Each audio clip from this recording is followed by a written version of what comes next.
Welcome to the live stream. If you guys have any writing or storytelling questions, feel free to drop them in the comments. I'm looking forward to answering some of your writing questions today. Do you think there's such a thing as too tragic of a backstory? Yes.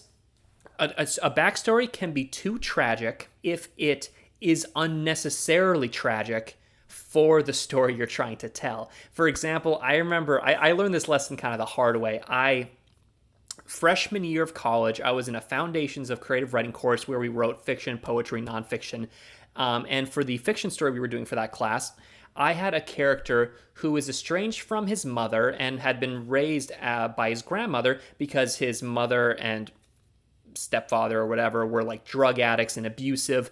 And I gave him a very dark, just tone deaf, abusive background that is just completely and utterly ridiculous because at the time I always thought to myself that, oh, art is willing to go to the dark depths of the human experience. And so I gave this character that dark background when the story was really just about him taking care of his grandmother now in her old age after she raised him, and her losing her memory to Alzheimer's, and then kind of reconciling with his mother a little bit. But the incredibly violent, terrible, dark backstory I gave him was just completely blown out of proportion for what the story was even about.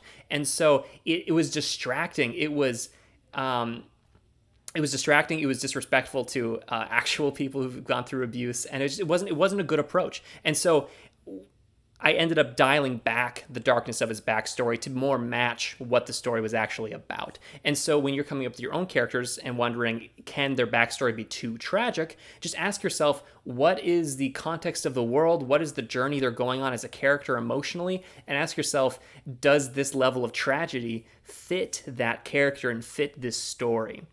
And that's how you determine whether it's too tragic or not. How do you suggest plotting a story with 3 points of view?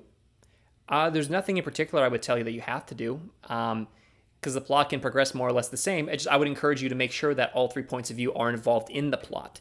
That, for example, if you want to split it equally across the 3 as like 3 main characters, make sure they're all contributing to the plot, helping drive the plot forward.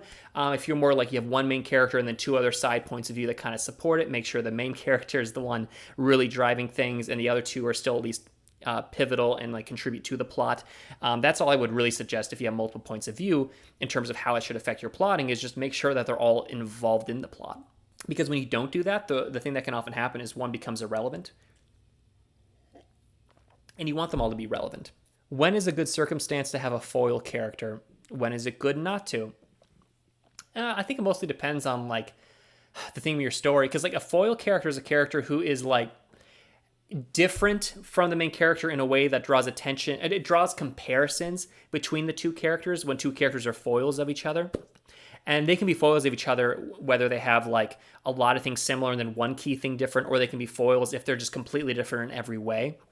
I think those can work well in a wide variety of stories, but I would say the main point of it is to invite comparisons between the 2 characters and their circumstances and their goals and how they approach the story. And so I would say it's good to do it when it's that thematically makes sense, especially when you have 2 characters kind of as the focal point of the story. It's like why in Frankenstein by Mary Shelley, Dr. Frankenstein and his monster are considered foils in literary analysis because they have certain things in common. They're tied together, and like you want to compare them.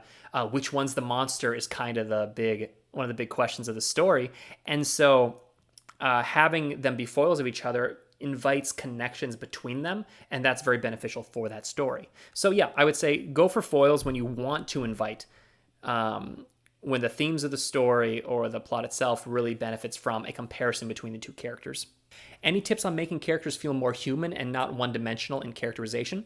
Yeah, absolutely. So I gave this advice a few weeks ago. I might even have, a week or so ago, I made a TikTok video about it. So I'd scroll back my feed a week or 2 just to see if you can find it for some more context. But basically, what I recommend is people tend to be full of complementary contradictions. Let's call them complementary contradictions. And what that means is they don't just have one note to play. They don't just, like, if you focus on one single personality trait, that doesn't feel like a real in-depth human being because it just feels like a caricature. It's someone who is like the example in the video I give is like a guy named Uncle Bob. Let's say he's got a he likes to go fishing on the weekends. He has a ball cap with some fish hooks stuck into it, and he drinks PBR Tall Boys. That's all playing the same note. Like, that all feels the same.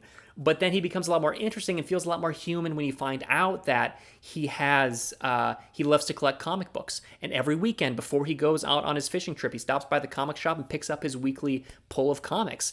And that is contradictory to the image that we've created, but it feels like a real human being. And so it's complementary and it fleshes them out. And so that is an easy way to really flesh out your character, is to add in some contradictions.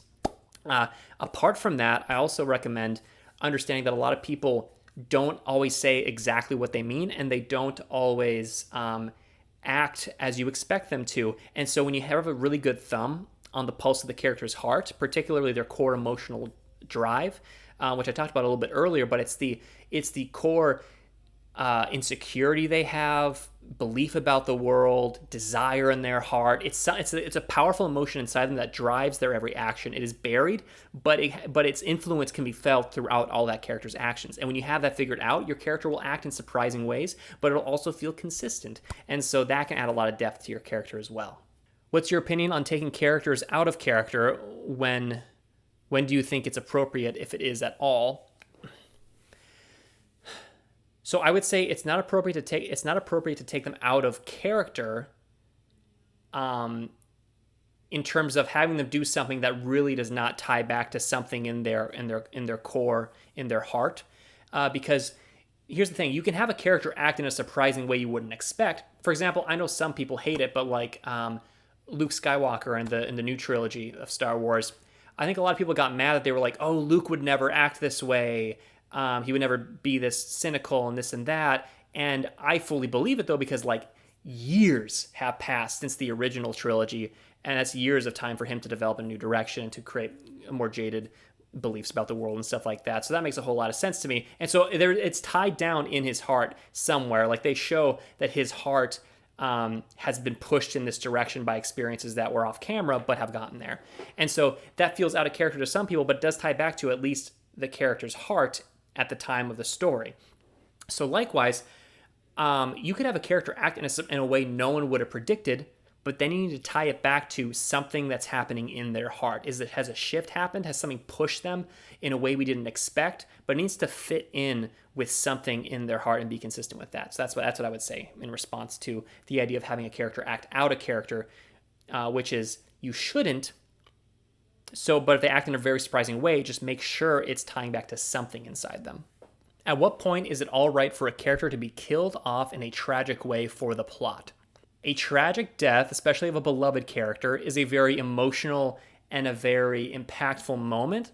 So I would say incorporate it at a moment of change, like a turning point. Like, it is a point in the plot where things need to change. I say that. I don't think you absolutely have to, but I do think that is like a good place to put that, is at a turning point of the story, because it accentuates the turning point. It gives everyone kind of an emotional reason for the stakes to be high, or for things to be progressing in a new direction. For example, someone who is holding back from it, storming the enemy's castle, if you will. If the right person dies, then all of a sudden we're going in, like that kind of a thing. How do you get past second guessing everything you write? To get past the idea that you're second guessing every little sentence you write and every direction you're taking is to really embrace the purpose of a first draft. Because when you're sitting there and you're writing and you start taking in a particular direction and you're like, ooh, but what if that's not the right way? Or what if I should have done it this way? Or maybe the sentence should be phrased this other way. What you're doing there is trying to get it perfect the first time. And you can't do that. The first draft is an exploration. It is an act of discovery. Even if you have it plotted out in a very detailed way, it's still an act of exploration and discovery. And so when you really embrace the first draft as just you trying to write the story once and accept that there's going to be flaws, there's going to be sections you might have to rewrite, you might have to take something in a slightly different direction when you revise it, the better you can accept that, the easier it becomes to stop second guessing yourself, because the purpose of that first draft while you're writing isn't to get the final version down. It's just to get something down that kind of gives you a foothold in the world, a foothold with the characters, and helps you get a feel for what the story's meant to be. And once you embrace that, you can't make mistakes. because the purpose of the first draft is to just get something down. And so that can really help with the second guessing. Do you have any advice on keeping a character interesting but still mysterious? Yeah, those things go hand in hand, because mystery can really help make a character interesting.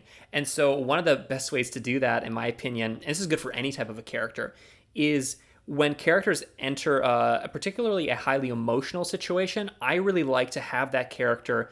I pause and I think to myself, what is the most interesting thing this character can do right now that still makes sense for their character, still makes sense for who they are as a person. And what that does is it helps me really stretch the boundaries of what actions they'll do. And the goal is to have the reader be like, whoa, I did not expect them to do that, but it totally makes sense for their character. So they get that little bit of a surprise, but they get it. It makes sense for their character. And so what that does is it shows that your character is complex enough to act in ways that aren't really predictable, but is consistent enough to still be a cohesive character on a particular journey with character growth. And so that's a really effective way to make any character more interesting, and just really add a lot of intrigue to the plot, as well as add depth to the character. One book I just finished that I'm surprised it's taken me this long to get to is Kazuo Ishiguro's Remains of the Day. And if I haven't talked about him in a while, but I did a number of videos in the past on unreliable narrators.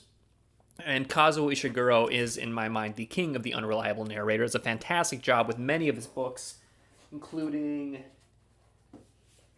I got quite a few of them. Like, they're all really quite good. I recommend him. But Remains of the Day is his most famous work, his most lauded work, and for whatever reason, as big of a fan as I am of Kazuo Ishiguro, I've just never read his biggest book, Remains of the Day, which is about a butler it takes place in about 1950s, I believe, after World War II. It's the falling of the aristocracy in England, and this butler served a great family, one of the great remaining lords, if you will, or aristocrats of England. Not a real one, but a fictional one.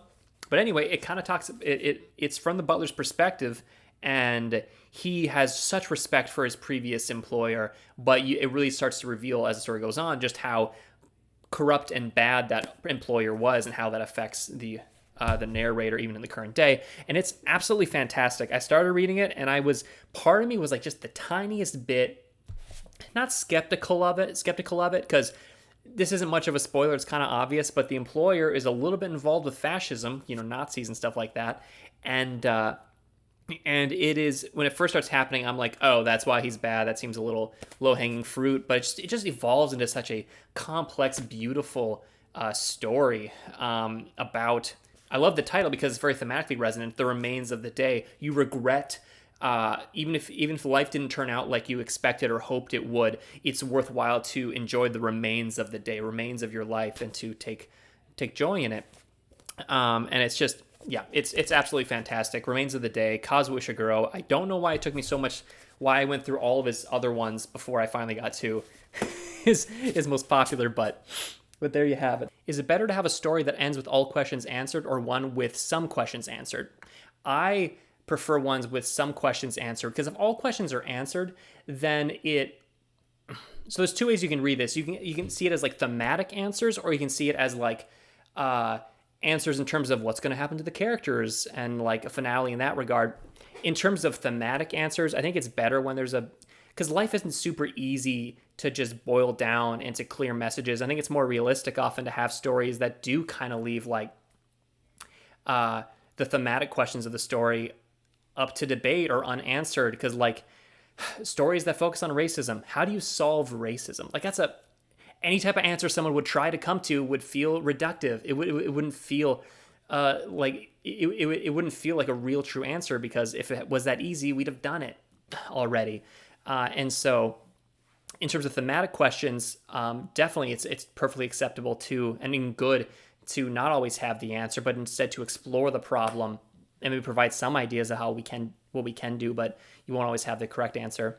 But then also in terms of like plot questions or like characterization questions, I don't like it when a story resolves everything too cleanly, because to me it feels like then it's the writer saying, this story's over, the characters end here, nothing continues beyond this point. I feel that way when I read the ending of the Harry Potter series or even the last episode of Avatar: The Last Airbender. It feels, I know there's stuff that comes after it, but like in that isolated series, when you get such closure at the end, especially in Harry Potter, when it's like they fast forward a decade or whatever it is, and Harry's like everything's perfectly fine, and we see they were all married, they all have kids, it's all perfect and idyllic. It feels like I don't have to imagine them anymore. It's telling me don't imagine beyond because you have all the answers. And so it doesn't feel good to me. I prefer it when there's some loose ends, even if it's like tiny ones, just to show that life goes on after the last page. I like that feeling. It Because when I do get all my questions fully answered, it it feels like the story's dead then. I'd rather it be alive. So I hope today's Q&A helped you all. I'm going to have to hop off now, I'm afraid. Thank you all so much for coming to this live stream. If you want to come again to next week is at 2 p.m. Central Time. I hope you guys have a great week, and hope to answer some more of your questions next Saturday.